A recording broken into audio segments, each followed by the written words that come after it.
حضرت سیدنا ابو ہریرہ عرض کرتے ہیں تمام صحابہ کرام اکٹھے تھے تو رسول کریم علیہ الصلوۃ والتسلیم آپ نے صحابہ کرام کو یہ فرمایا کہ جنت میدان محشر میں جب فیصلہ ہو جائے گا تو بہت سارے ایسے لوگ ہوں گے جن کو ان کے عمل کے مطابق جنتی دروازوں سے پکارا جائے گا۔ کوئی شخص نماز پڑھتا ہوگا اس کو باب الصلاۃ سے اندر بلایا جائے گا، جو شخص جہاد کرتا ہوگا اسے جہاد کے دروازے سے بلایا جائے گا، جو شخص مالک کائنات کی بارگاہ میں صدقہ و خیرات کرتا ہوگا اسے باب الصدقہ سے جنت کی طرف پکارا جائے گا، اور کوئی شخص جو باب الصیام روزے رکھتا ہوگا اسے باب الصیام سے جنت کی جانب پکارا جائے گا۔ صدیق اکبر عرض کرتے ہیں حضور کیا کوئی شخص ایسا بھی ہے؟ یہ تو وہ عمل ہے جو اس نے عمل کیا ہوگا اس کے مطابق جنت سے پکارا جائے گا۔ جس نے روزے رکھے اس کے باب الصیام سے پکارا جائے گا، جس نے نمازیں پڑھی اس کے باب الصلاۃ سے پکارا جائے گا، جس نے جہاد کیا ہوگا اس کے باب الجہاد سے پکارا جائے گا، جس نے صدقہ و خیرات کیا ہوگا اس کے باب الصدقہ سے پکارا جائے گا۔ حضور کیا کوئی شخص ایسا بھی ہوگا کہ جس کو ان سارے دروازوں سے پکارا جائے گا؟ کہا ہاں پیارے صدیق ایسا شخص بھی موجود ہے جو ان سارے دروازوں سے پکارا جائے گا۔ سن لو پیارے صدیق وہ تیری ہی ذات ہے، تم ہی وہ ہو جو ان سارے دروازوں سے جنت کی جانب پکارے جاتے ہیں۔ گزر ایک سے ہی ہوگا لیکن یہ اعزاز ہوگا، اب جنت کا وہ مالک جو دروازے پہ کھڑا ہوگا وہ کہے گا عبداللہ، اے اللہ کے بندے ادھر آ جا، اے اللہ کے بندے ادھر آ جا۔ صدیق اکبر کی وہ شان ہوگی جو جنت کے ہر ایک ایک دروازے سے پکارنے والا کہے گا اے پیارے صدیق ادھر آ جائیے، پیارے صدیق ادھر آ جائیے۔ فرمایا حضور نے کہ پیارے صدیق وہ آپ ہی کی ذات ہوگی جس کو ہر ایک ایک دروازے سے جنت کی جانب پکارا جائے گا۔ حضور علیہ الصلوۃ والسلام آپ کے ساتھ زندگی کے اور لمحات جو صدیق اکبر کے گزرے وہ بھی سماعت کیجیے، بہت ہی پیاری حدیث مبارک ہے۔ حضرت سیدنا ابو ہریرہ عرض کرتے ہیں رسول کریم علیہ الصلوۃ والتسلیم اپنے صحابہ کرام کو لے کر ایک تالاب کے پاس گئے اور وہاں جا کر یہ فرمایا کہ ایسا کرتے ہیں ہم سب اس تالاب میں تیرتے ہیں اور ایک شخص دوسرے کے پاس جائے گا جو اس کا رفیق ہوگا، یعنی آپس میں جو دو تین دوست ہوں گے وہ آپس میں ایک دوسرے کے ساتھ تیرتے ہوئے تالاب کے ذریعے سے جائیں گے۔ سارے صحابہ تھے، ان صحابہ کرام نے تالاب میں چھلانگیں لگائیں اور تمام صحابہ کرام اپنے اپنے رفیق کے ساتھ جا کر مل گئے۔ اب ہوا ایسا کہ تالاب کے کنارے رسول اللہ تشریف فرما ہے اور ایک طرف صدیق اکبر ہے، باقی سارے صحابہ تالاب کے اندر موجود ہیں اور آپس میں جا کر جیسے رسول اللہ نے فرمایا تھا کہ ہر ایک نے اپنے اپنے رفیق کے ساتھ جا کر گلے ملنا ہے۔ اب یہاں تالاب کے کنارے صدیق اکبر کی ذات گرامی ہے، رسول اللہ تشریف فرما ہے۔ اب آگے دیکھیے سب سے پہلے جو تالاب میں چھلانگ لگائی وہ رسول اللہ نے چھلانگ لگائی، رسول اللہ تالاب میں چھلانگ لگائی، بعد میں صدیق اکبر نے لگائی، اور پھر اب ہونا یہاں یہ چاہیے تھا صدیق اکبر جاتے رسول اللہ کی جانب، لیکن ایسا نہیں ہوا۔ رسول اللہ نے تیر کر جا کے صدیق اکبر کو گلے لگا لیا، کہا باقیوں کے رفیق اور ہوں گے، میرا رفیق تو صدیق اکبر ہے۔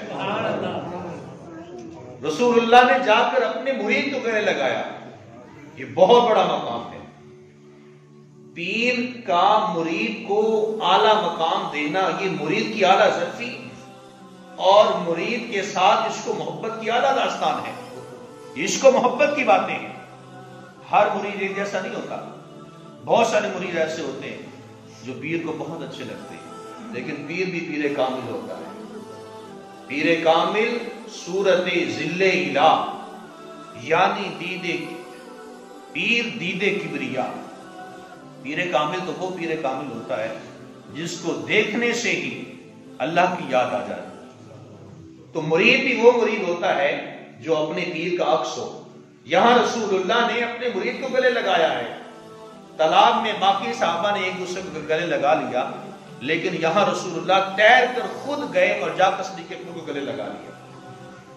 یہاں اپنا اپنا رفیق، اور پھر یہی وہ مقام تھا یہاں فرمایا رسول اللہ نے اگر میں رب کے سوا کسی کو خلیل بناتا تو میں صدیق اکبر کو بناتا۔ حضور نبی کریم صلی اللہ علیہ وسلم صحابہ کرام کے سامنے جنتی باتیں فرما رہے تھے، جس شخص میں ایسا عمل ہوگا وہ جنتی ہوگا، جس میں یہ ہوگا وہ جنتی ہوگا۔ آقا کریم علیہ الصلوۃ والتسلیم نے 360 خصلتوں کا ذکر کیا، فرمایا کہ ان 360 خصلتوں میں کسی شخص کے اندر ایک خصلت پائی جائے گی، مالک کائنات اسے جنت میں داخل کر دے گا۔ اب سارے صحابہ کرام سن رہے ہیں، سماعت فرما رہے ہیں۔ صدیق اکبر رضی اللہ تعالیٰ عنہ کہتے ہیں حضور کیا کوئی دنیا میں ایسا شخص بھی ہوگا جس کے اندر یہ 360 خصلتیں پائی جائیں؟ کہا حضور نے جی ہاں صدیق، وہ تیری ہی ذات ہے جس کے اندر 360 خصلتیں موجود ہیں۔ یہ لمحہ بلمحہ جنت کی خوشخبریاں دی گئی۔ فجر کی نماز کے بعد کا وقت ہے، صحابہ کرام تشریف فرما ہے۔ رسول اللہ نے پوچھا اے صحابہ بتاؤ آج تم میں سے کسی نے روزہ رکھا؟ سارے صحابہ خاموش رہے۔ کہا نہیں حضور کسی نے روزہ نہیں رکھا۔ صدیق اکبر رضی اللہ عنہ ہاتھ کھڑا کرتے حضور آج میرا روزہ ہے۔ پھر رسول اللہ نے سوال کیا اے صحابہ بتاؤ آج کسی نے مریض کی عیادت کی ہے؟ سارے صحابہ خاموش رہے، اس لیے کہ نماز فجر کا وقت تھا، یہاں سے جائیں گے جا کر کسی مریض کی عیادت کریں گے۔ سارے صحابہ خاموش رہے، کسی صحابی نے جواب نہیں دیا۔ صدیق اکبر نے ہاتھ کھڑا کیا حضور میں مسجد آنے سے پہلے میرے بھائی حضرت سیدنا عبد الرحمن بن عوف، یہ بھی جنتی صحابی ہیں، ان 10 صحابہ کرام میں ان کا نام آتا ہے جن کو رسول اللہ نے جنت کی خوشخبری دنیا ہی میں سنا دی۔ فرماتے حضور میرے بھائی عبد الرحمن بن عوف بیمار تھے، میں مسجد میں آنے سے پہلے ان کی عیادت کر کے آیا۔ پھر پوچھا حضور نے کیا تم میں سے کسی نے جنازے میں شرکت کی ہے؟ سارے صحابہ خاموش رہے۔ صدیق اکبر عرض کرتے حضور مسجد میں آنے سے پہلے میں ایک جنازے میں شرکت کر کے آیا۔ پھر چوتھی بات ارشاد فرمائی اے صحابہ بتاؤ تم میں سے آج کسی نے مسکین کو کھانا کھلایا ہے؟ تم میں سے آج کسی نے مسکین کو کھانا کھلایا ہے؟ تمام صحابہ خاموش رہے۔ کہا نہیں حضور کسی نے نہیں کھلایا۔ صدیق اکبر نے ہاتھ کھڑا کیا حضور میں مسجد میں آ رہا تھا، مسجد میں داخل ہونے سے قبل میرے پاس ایک سائل آ گیا تو میری جیب میں میرے ہاتھ میں ایک روٹی کا ٹکڑا تھا، میں نے اس فقیر اور مسکین کو دے دیا۔ حضور میں نے آج یہ کام کیا۔ رسول اللہ نے جب یہ 4 اور صاف سماعت فرمائے، چاروں باتیں سماعت فرمائی اور اعلان فرما دیا صحابہ میں تم سب کو گواہ بنا کے کہتا ہوں ابو بکر صدیق یہ جنتی ہے، جنت کی خوشخبری سنا دی۔ فرمایا جس شخص کے اندر یہ اوصاف ہوں گے وہ شخص جنتی ہوگا۔ اور ہمارے نبی کی یہ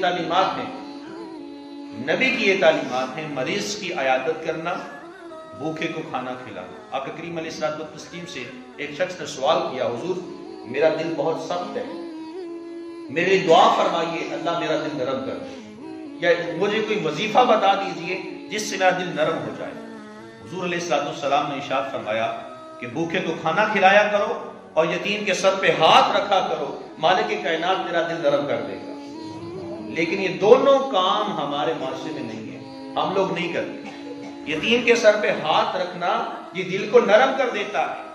دل کا نرم کیا ہے؟ دل کا نرم ہونا کیسا ہے؟ جب دل نرم ہو جاتا ہے تو آنکھوں سے آنسو جاری ہوتے ہیں، نمازیں قبول ہوتی ہیں، دعائیں قبول ہوتی ہیں، جسم پر کپ کپی طاری ہو جاتی ہے، درد انسانیت پیدا ہوتا ہے۔ یہ نہ دیکھیں سامنے والا کیسا ہے، کس ذات کے ساتھ تعلق رکھتا ہے، کیسا اس کا حسن ہے، اور مال دولت ہے کہ نہیں۔ جو یتیم ہے اس کے سر پہ ہاتھ رکھیں، محبت والا ہاتھ رکھیں، اس کی داد رسی کریں، اس کے معاملات میں کام آئے، اس کے نتیجے میں ملے گا کیا؟ مالک کائنات دل کو نرم کر دے گا۔ حضور علیہ الصلوۃ والسلام نے اپنے تمام صحابہ کرام کو مختلف ڈیوٹیاں دی ہیں۔ حضور علیہ الصلوۃ والسلام نے ارشاد فرمایا کہ ہر ایک نبی کے آسمانوں پر اور زمینوں پر وزیر ہوتے ہیں، اور آسمانوں پر وزیر وہ حضرت سیدنا جبریل امین علیہ السلام اور میکائیل علیہ السلام ہیں، اور میرے زمین پر جو وزیر ہیں وہ ایک ابو بکر ہے اور دوسرا عمر فاروق ہے۔